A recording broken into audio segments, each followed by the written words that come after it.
नमस्कार प्रणाम दोस्तों, हम बातचीत करने वाले हैं भोजपुरी के कुछ अलग खबर के बारे में।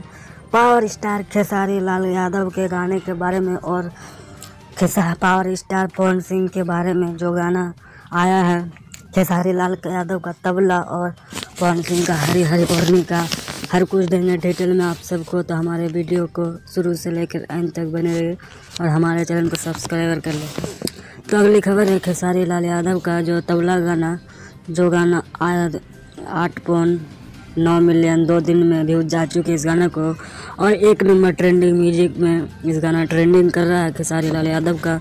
इस गाने को शूट किया दोनों मिलकर, खेसारी लाल यादव ने नम्रता माल ने मिलकर इस गाने को शूट किया है। और पवन सिंह के गाने के बारे में बात किया जाए, हरी हरी ओढ़नी जो कि आज सुबह 6 बजे रिलीज किया गया है DRG म्यूजिक से। 2 घंटे में 17,000 व्यूज जा चुके हैं इस गाने को और 39,000 लाइक जा चुके हैं। पवन सिंह और अनुपमा यादव ने मिलकर गाने को अंजाम दिया है। इस गाना बहुत ही पावरफुल सुपर डुपर होने वाली है।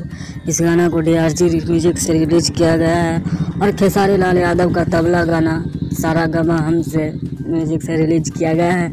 तो इस गाने को जल्दी से जल्दी आप सब चेकआउट करें और हमें मैसेज कीजिए, कमेंट करें कैसा लगा वीडियो। धन्यवाद, थैंक यू।